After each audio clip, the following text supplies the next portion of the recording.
I'm Valentina. I'm Stephanie. And I'm Oleg.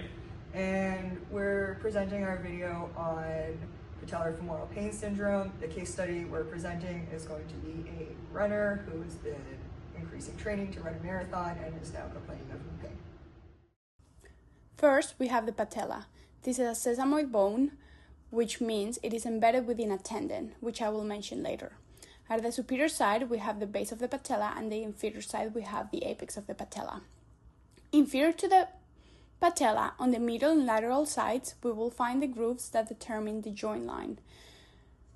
The joint line separates the femur from the tibia and fibula.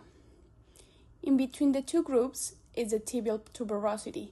This is an attachment site for the patellar tendon. If you palpate superior to the joint line, you will find the lateral and medial condyles of the femur, which articulate with the tibial plateau.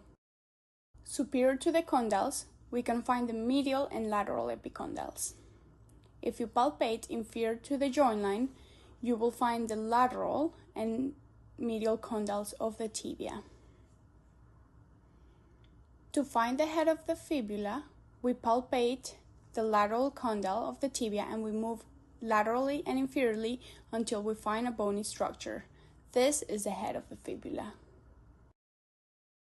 The patellar tendon originates on the apex of the patella and inserts on the tibial tuberosity. This tendon allows the quadriceps to extend the knee. To palpate the quadriceps muscles, we can ask the patient to contract in order for us to see the muscle bellies. On the lateral side, we can palpate the vastus lateralis. On the medial side, we can palpate the vastus medialis. And in between these two muscles, we can find the rectus femoris. Deep to the rectus femoris is the vastus intermedius. The tendons of these four muscles merge into the quadricep tendon, which inserts on the base of the patella. When we contract the quadricep muscles, the quadriceps tendon pulls on the patella, which pulls on the patellar tendon, allowing the extension. On the lateral side of the knee, we can palpate the lateral collateral ligament, which originates on the lateral epicondyle of the femur and inserts on the fibular head. On the medial side is the medial collateral ligament, which originates on the medial epicondyle of the femur and inserts on the medial condyle of the tibia. Hi, my name's Stephanie. I know you've come to us with some knee pain today. I'm just going to ask you a few questions about that, okay? Sounds good. So, can you tell me how it started? It just gradually started out of nowhere and it has been getting worse. All right. And have you done anything to change anything recently? Change your routine at all? Or was there any one thing that started the pain?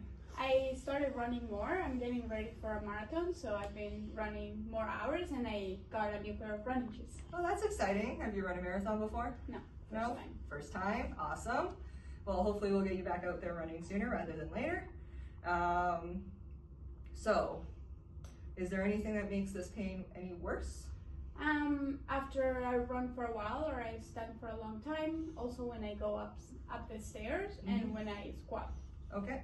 And is there anything that makes this better? Yes, when I rest and then I ice it. Okay. And then, how would you describe this pain?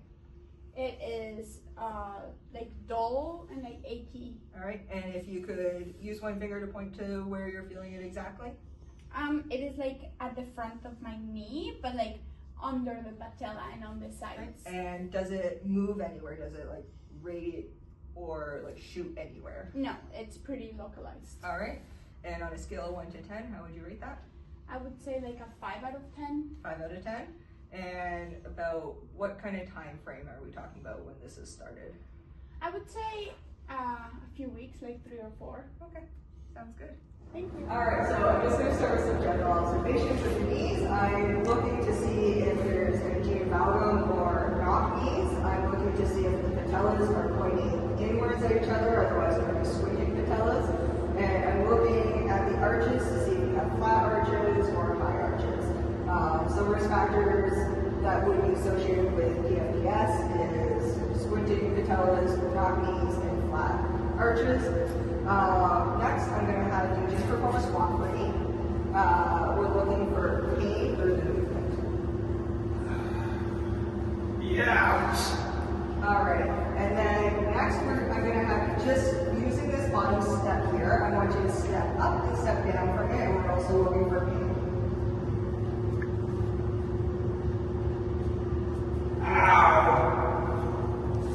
So there's some pain when you're stepping up, was it? Yes. Awesome.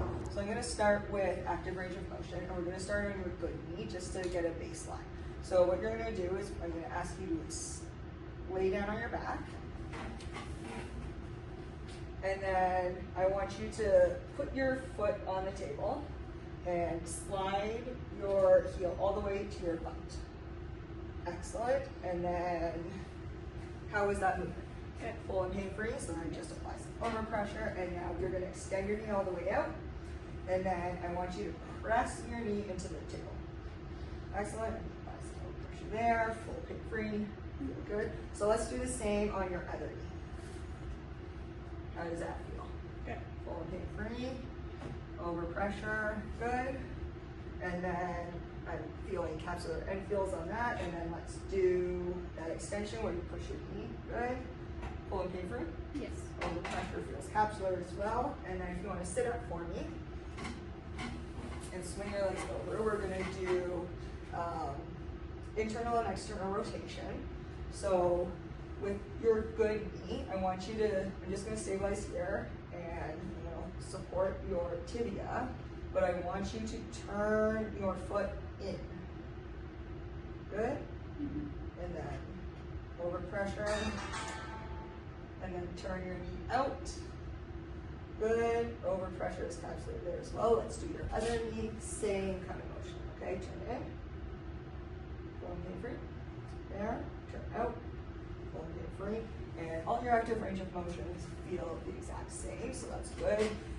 They were all full and pain-free, so I don't need to do passive range of motion because I was able to do overpressure as well. So next thing we're going to do is we're going to go into resisted range of movement. So we'll start in the same position because we're already here, and we'll do internal and external rotation. So again, I'm going to stabilize here, I'm going to press here, and I want you to rotate your foot in and meet my resistance, okay? Good, and then we'll do the opposite direction. Good, and then same thing here. Good, and the same thing here. Good, and then you want to lay back again. And then bring this, so I'm going to hold here, and I want you to try and slide your foot back and meet my resistance. Excellent. And then push. So then I'm going to support here, and I want you to extend your knee out and meet my resistance, okay? Good. And then we'll do the other side. So bend your knee, try to pull back. 1, 2, 3, good. How did that feel? Good. Good, so that's a 5 strong for everything so far. And then try and extend your knee up, meet my resistance. Good, so that's been 5+ strong and pain-free for everything so far. So we'll start with, it's gonna be a test for Hoffa's fat pad. So this is another syndrome that could mimic PFPS, so I wanna kind of rule it out. And we're going to start with something that was least likely and move to the more painful things, so that way I'm not aggravating your knee any more than possible, okay? So I want you to bend your knee so it's about 30 to 60 degrees here. And then I'm just going to palpate right at the medial and lateral edges of the patellar tendon. And I'm going to apply some pressure here, and I want you to straighten your knee and extend it as much as possible. And that you're not reporting any pain, so that's a negative, which means we're not suspecting Hoffa's fat pad. So next, I'm gonna do patellar tilt. So for that, I'm gonna palpate the edges of your patella, and you're just gonna keep your legs straight here. And then I'm gonna apply a bit of pressure to the medial side while trying to lift the lateral side. So here, I'm not really getting any lift on the lateral side. It's staying pretty stationary. And so that would be a positive for this test. So this is leading to me starting to think about that patellar femoral pain syndrome. And then the last thing that we're going to do is leave your leg extended like this. And I am going to put my hand at the top of your patella like this and press down slightly. And I want you to I'm going to press down and forward a bit or towards your toes. And now I want you to contract your quad and we're looking for pain.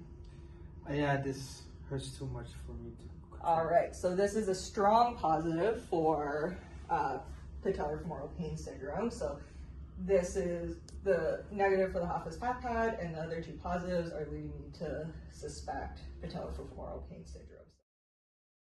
I'm going to talk to you about the return to play.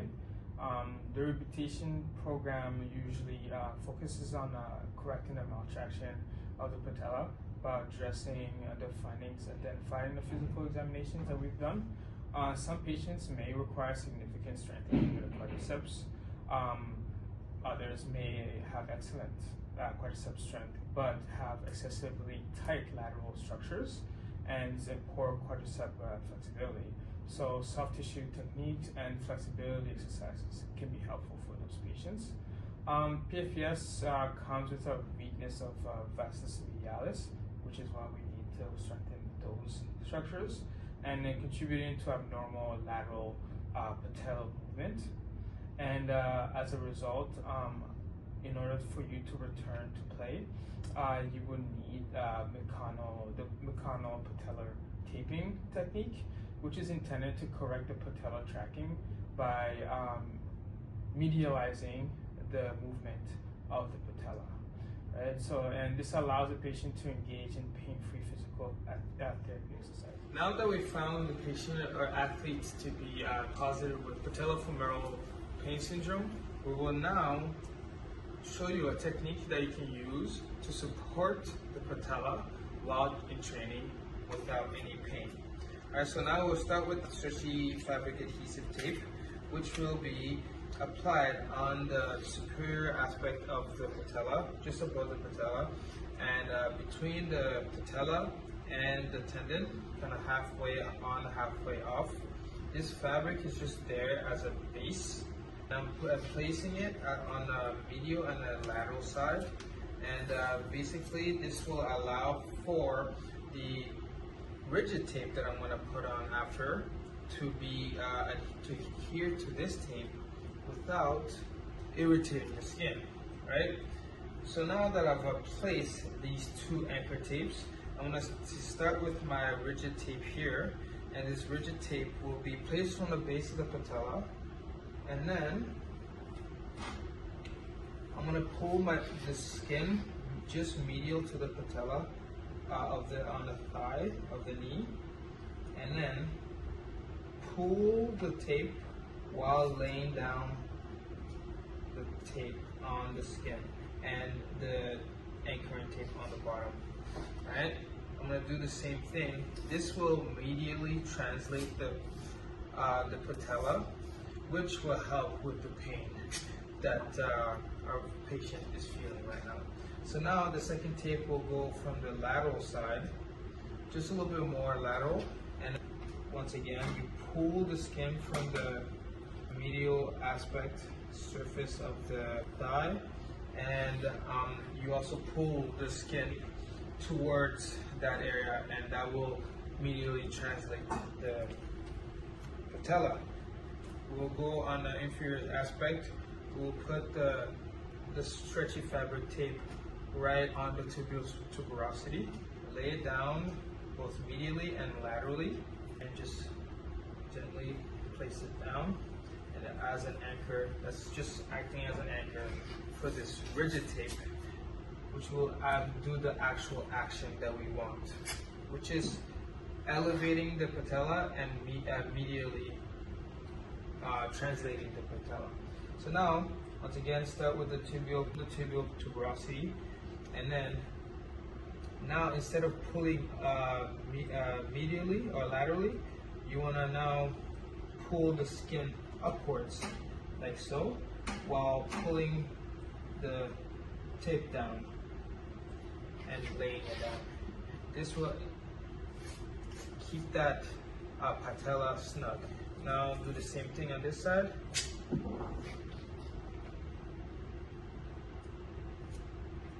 So, and then you pull the skin up, lay the tape down. the athlete should be able to flex, actively flex and extend the tape if it's done properly.